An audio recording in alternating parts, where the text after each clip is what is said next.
It's been a little while since I uploaded the last Best in Movie Game Tie-ins video, so here we are. This is officially part 3 of the best games which are based on films. The worst games that I uploaded just the other day prompted me to do this one. Playing some of those titles was just absolutely horrendous, but here we are, 10 more of the best games, each of which were actually a lot of fun to play in the making of this video. This part is going to feature several quality games that you might not be expecting to see, or just completely forgotten about, as some of the releases in this video were released at times when particular platforms were fading at popularity, as new generations of consoles were just about to hit the world. We got everything in this video, from James Cameron blockbusters to films that were notoriously bad but just happened to have a decent game. Like I say, this is part 3, and so if there is a game I haven't included in this part, then it is likely already been done in a previous installment. But a couple of people will bypass this introduction and ask anyways. I've gotten used to this over time. It's just one of those things that us content creators get used to on YouTube. Anyways, this is the very best movie to game tie-in games part 3. I'll also link the previous parts in the comments section if you have missed them and want to catch up as to where we are. So anyways, without further hesitation, let's begin.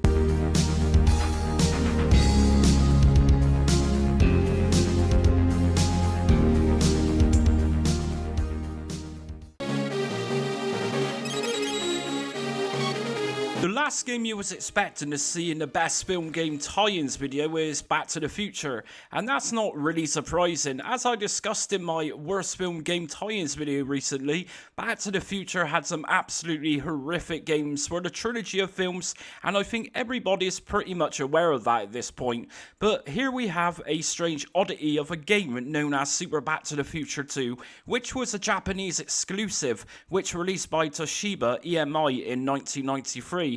Which of course is a little strange considering that by 1993 the third film had released. So why specifically make a film game tie-in for Back to the Future Part 2?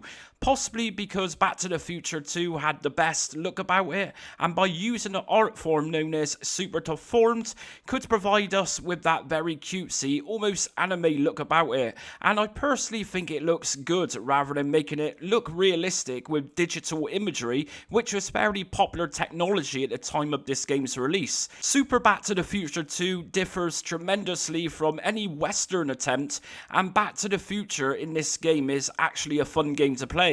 Yes, it suffers with frame drops, but if you can forgive this occasional slowdown, it is a seriously underrated game. It was, of course, criticised at the time of its release for this issue, as well as controls being compared with something like Bubsy, but if you get a handle on the controls, you can have a lot of fun with this game. Let me give you a tip. Hold down the speed up button whilst making Marty jump on his hoverboard. This makes jumping much easier. It's a totally bizarre concept of a game, and especially adding that anime look too, but it is such fun, and the music and even opening sequence of the DeLorean flying into the screen looks awesome. We even get to battle Biff in the Club 80s bar here too, whilst outside we can jump on robots and police officers who are randomly shooting at us. Give this game a try, especially if you have never heard of this version before and always felt cheated back in the day for having an awful Western version of Back to the Future.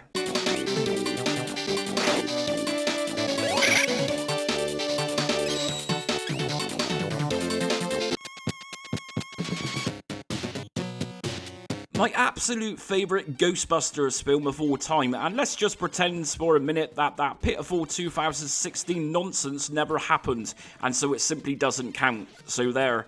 This is Ghostbusters 2, and it happens to be the first film I ever watched in the cinema when it released back in 1989.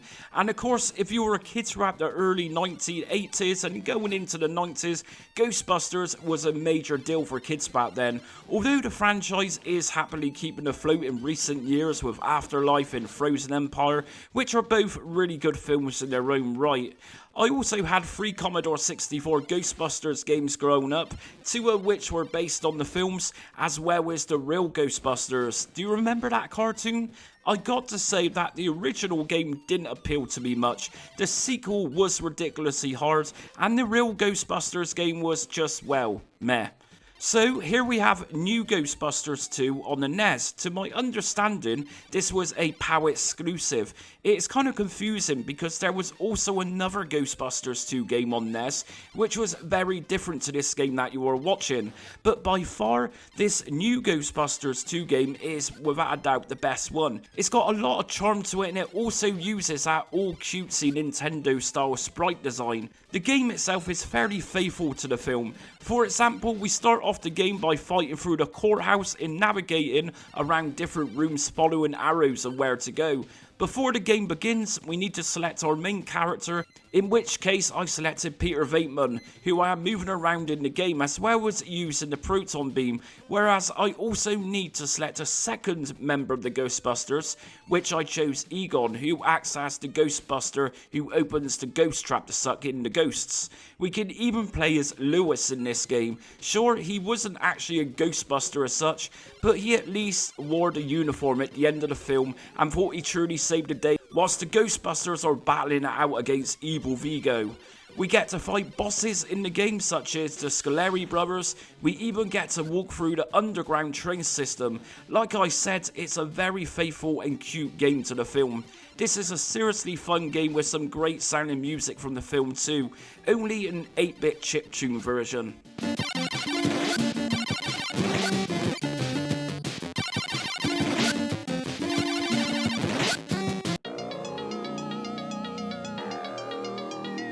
This is the Terminator for Sega Mega Drive as well as Sega Genesis. Now, many will likely agree with me that this is an incredibly short game, but whilst it lasts, it's a superb run and gun game based around the 1984 film with the same name. Strangely enough, by the time this game was released in 1992, the film itself was at this point 8 years old, but Virgin Games hired Probe to develop this game regardless, and the end result was pretty damn good too. The game sadly only contains a few levels, but these are very challenging levels at times. We play as Kyle Reese and the game opens up in the future for the first stage, and then we arrive in the present day, of which was 1984 at the time of the film, where we must shoot down Terminators, punks as well as the police. The music for the first stage is beyond outstanding. You might have noticed on previous Mega Drive related videos on my channel that I often use it, literally because I love this tune. Now, in terms of difficulty level, we can go to options and change settings for this, but even on the easiest mode, this game can be pretty tough at times. Once we die, it's an instant game over. We actually get no continues or lives in this game, just a health bar that can drop rapidly at times. Of course, the Sega Mega CD had a version of the Terminator which was very different from this, and which I covered in the first part of this series. But in my opinion, both of these were truly amazing games. Graphically, this Mega Drive release looks awesome with some nice moody colours and contrast used. This version of the Terminator also released on the Sega Master System as well as the Sega Game Gear, although this Mega Drive version I think was the best version of it altogether.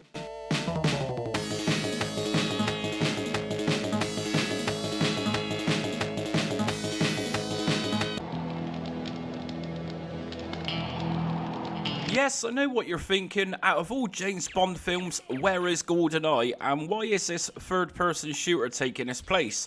Well, to be honest, I was going to feature Tomorrow Never Dies, which was Pierce Brosnan's second James Bond film in the first part of this series. But of course, ultimately GoldenEye was the better game, as many would agree. Tomorrow Never Dies, I think, never had a fair chance of rating anywhere near as great as GoldenEye did. But that's not to say this isn't a decent game in its own right. Tomorrow Never Dies released as an exclusive for PlayStation and was never ported to anything else. It released by EA back in 1999. Many critics slammed this as a poor follow-up to GoldenEye, which I get. But let's be fair here, this game isn't or wasn't attempting to be GoldenEye by any means. For starters, Tomorrow Never Dies is an entirely different film and storyline to GoldenEye, which centers around Elliot Carver, a media mogul who engineers world world events to initiate World War III, or at least attempt to, a far cry from the Soviet style of GoldenEye. So as for the game itself, it loosely follows the film, which features stages reminiscent from the film and even includes FMV cutscenes too, which helps the game follow the storyline of the film. Now admittedly, controlling bonds can initially take a little getting used to, but once mastering it, this really is an underrated game which I don't think ever received the praise that it really deserves. It's not perfect by any means, but for what it is, it's a decent shooter with some challenging stages. My only gripe with Tomorrow Never Dies for PlayStation is not featuring a playable stage where we jump off Elliot Carver's building like in the film. That scene was just awesome.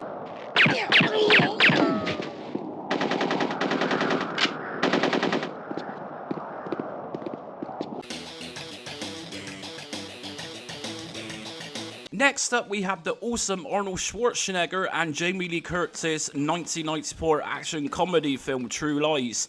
And of course, this is by James Cameron, who at this point in time had already made his mark on Hollywood with notable films in the 80s such as Aliens, as well as a few years later, the phenomenal Terminator 2. Now, personally, I kind of always seen True Lies as Arnold's final decent action film before the quality went downhill. Eraser was his next big action film, and that film just didn't appeal much to me, but of course it was a damn sight better than Junior, which also released in 1994. So if you have never watched True Lies, one of my favourites as a kid, and I actually recently watched this, and I will say easily that this film aged perfectly. It just doesn't really look like a film from over 30 years back, and of course that's simply because it's a James Cameron film, and his films have always looked great through high production and high budget. So the film stars Arnold Schwarzenegger, who plays Harry, a spy taking on the whole James Bond-esque scenarios with his unsuspecting wife Helen, who is played by the awesome Jamie Lee Curtis, who has no idea he is actually a spy, simply because it's very top secret stuff more than likely. As the film progresses, Jamie Lee Curtis has an absolutely hilarious affair with Bill Paxton's character Simon, and when I mean hilarious, it really is hilarious as he cons her into believing he is some kind of undercover agent, but in reality, Simon is a second-hand car dealer and nothing else. Eventually, Harry and Helen become aware of each other's secret lives, and the film then leads into the kidnapping of their daughter by the terrorists. It's a generic action film with quirks, and it works really well. The game follows the film surprisingly well too. It's a top-down shooter which kind of reminds me of the Chaos Engine for the look it's got. Our first mission is to plant a modem in a certain room while shooting down enemies and avoid killing innocent people, and finding key codes of course to access new rooms. We can switch between weapons in the game, jump dive to avoid bullets, and it all works so well. It's a decent running gun game which isn't really talked about much. We even have still images from the film with storyline to keep the player in the loop. It's not particularly an easy game, and we only have normal and hard difficulty settings, here on the SNES version at least. It also released for the Mega Drive, the Sega Game Gear, as well as the Game Boy back in 1995. It was a fairly late release for every platform, as the 32-bit era was just about to kick off. I think if this released a little earlier, it likely would have went down as a classic. Give True Lies a go, it's a seriously great game.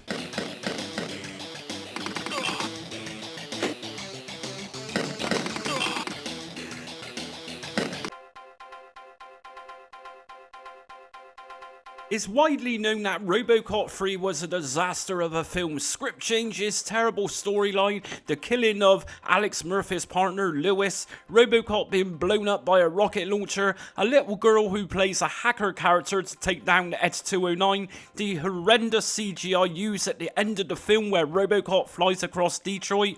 The film was a completely terrible film on every level, including its awful approach to water down RoboCop to an almost family film status. If you have watched many of my videos, if you grew up playing RoboCop games, really, until the recent Rogue City emerged, RoboCop truly had some terrible games, as well as a fair few good ones too. RoboCop 3 for the Amiga might look a little dated today, but this is one impressive game that ran on an Amiga 500 with no issues. Sure, there is polygons galore, but this beat the film in terms of entertainment by far in its day. RoboCop 3 also had very different games for a range of different platforms at the time, such as the Commodore 64 with its rail shooter opening level, or the side-scrolling shoot-'em-up for the SNES, which wasn't too bad, but damn, that game was a tough game, and totally let down for that reason. This Amiga version released in 1992, the ST also got the same version of this game. Ocean produced it, but really, if you had bad experiences with terrible Ocean games, this one is actually a good one from Ocean. We have two modes of play with RoboCop 3, which is the main cinematic story mode, as well as the arcade mode. We have Media Break doing the news outlet in the world of RoboCop 3, which brings a satirical commentary to this world as usual. And we also, of course, have a fairly early attempt at first-person shooting in its very primitive form, of course. Once you get used to how to play this game by using a mouse, you could have a lot of fun with it, and we even get our visor, which begins malfunctioning as enemies or the splatterpunks shoot at us. This is a very cool game, and I highly recommend it, especially if you're into early days of first-person shoot-'em-ups.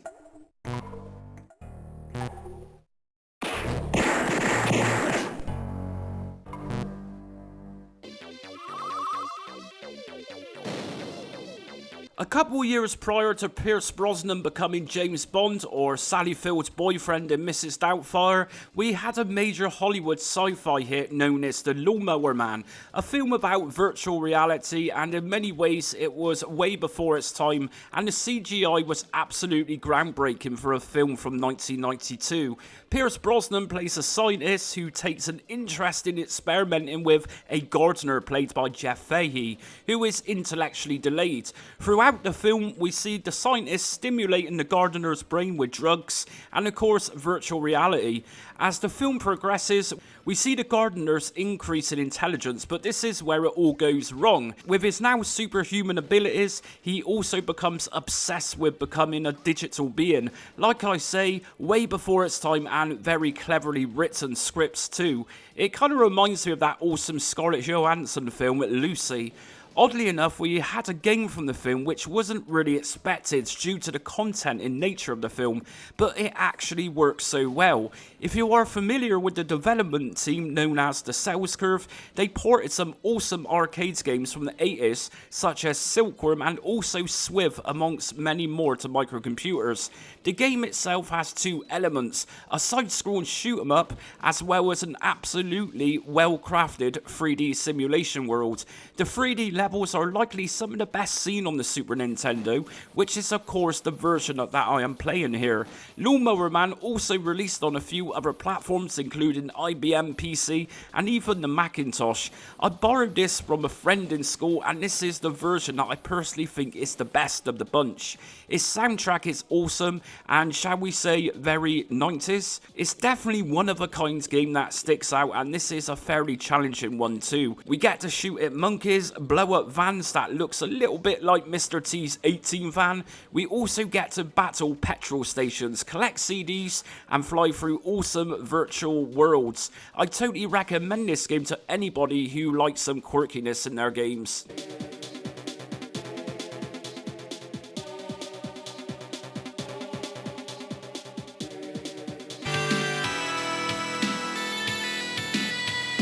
You cannot mention the 1990s without knowing that Mighty Morphin Power Rangers was a phenomenon at the time.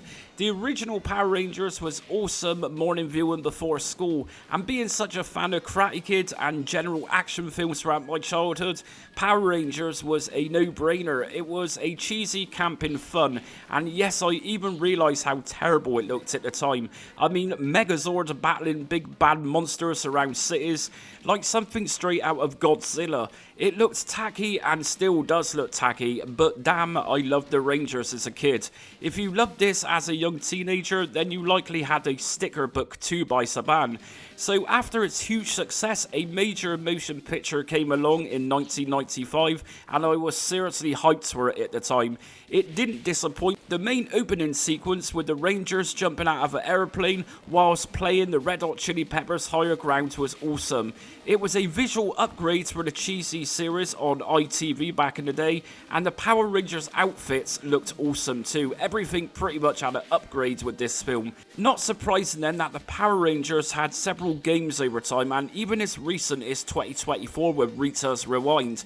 Some of the original games were fairly shoddy, although surprisingly the game based on the film is a surprisingly good beat 'em up, and likely the best of the bunch from the 90s era at least. It's pretty much a generic side-scrolling beat-em-up where we can choose to play as any one of the Rangers, or as a single player, or even in co-op mode. We have the originals here, so forget about what happens during the early 2000s with complete changes of characters.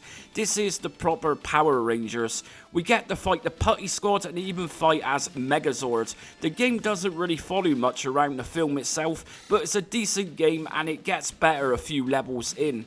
The game also had a version on the Super Nintendo, although it is different to this, and I think this is the better game. It also released for the Game Boy as well as the Sega Game Gear in '95.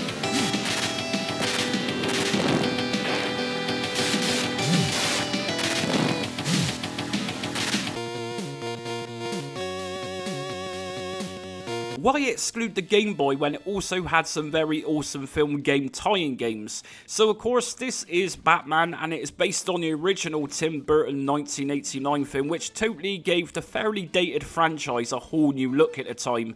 This film was massive in its day, and the soundtrack by Prince was one of the best selling soundtracks too. I am sure I don't need to say much about the storyline, but here goes anyway. Bruce Wayne inherits money from his parents, who were shot, which turns out to be Jack Napier, aka the Joker. Bruce Wayne grows up and fights crime around Gotham City, which is being overrun by crime. The police can do very little to prevent it all, and so Bruce Wayne rises up as Batman, who takes down Jack Napier's gang, and the final showdown at the end sees Batman and the Joker, played by the awesome Jack Nicholson, battle out on a cathedral roof where Joker falls to his death. We also have a romance in this film with Vicky Vale, played by Kim Basinger. Anyways, I am sure you don't need to know the whole of this story, but I also know that a younger audience might not have seen this film before. We have plenty of games based around the original Batman film. We have the 8-bit and 16-bit computer versions by Ocean. We have a couple console releases for the Sega Mega Drive and NES, and the Game Boy also had its own version, which is a great little run and gun game. As you will see in the gameplay, it's a very basic game of course. After all, in comparison to the Steam Deck or Legion Go, the Game Boy was a seriously primitive portable, but nevertheless this is a solid game that reeks in typical Nintendo old school portable style. We shoot down baddies in the Axis chemical plant whilst hitting blocks to give us weapon upgrades. And don't be fooled, this game seriously gets tough, much like his awesome NES counterpart, which is notoriously difficult.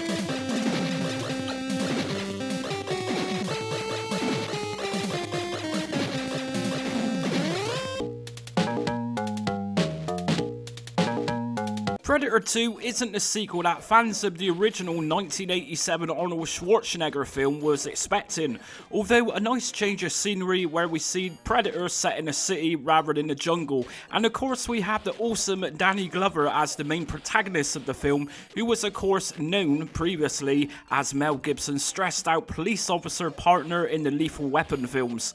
A completely different dynamic that confused fans of the original undoubtedly.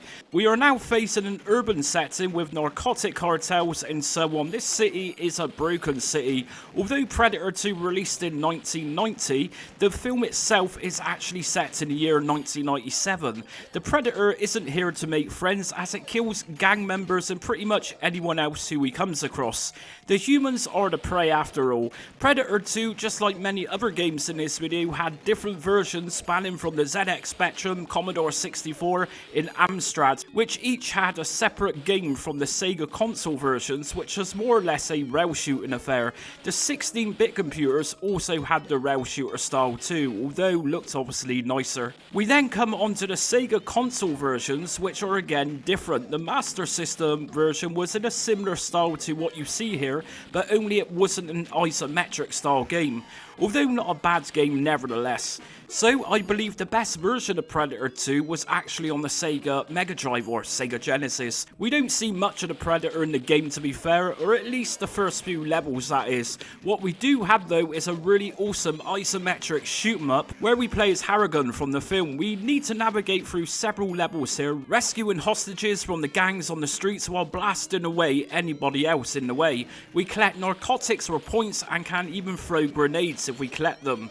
Some really nice looking levels in this game, including the rooftop stage. It kind of reminds me of the game Escape from the Planet of the Robot Monsters, visually that is. It had some criticism on its release for being a relatively short game and also being fairly easy too, although we do have a difficulty setting option to increase or decrease the toughness of the game. By holding down on the fire button we can move around while shooting in the direction that your weapon is aiming in, and it really is a fun little game to play and definitely worthy of half an hour of your time. So that's it for part 3 of the best film to game tie-ins. Like I said at the start of the video, if I have missed a particular game, then it's likely in the other parts of the video. There will be another video in this little series to come along. Let us know in the comment section if you actually enjoyed any of these games back in the day. Is there actually a game in this list where you don't necessarily agree with me that it was a good game? Anyways, until next video comes, thanks for watching. Yeah.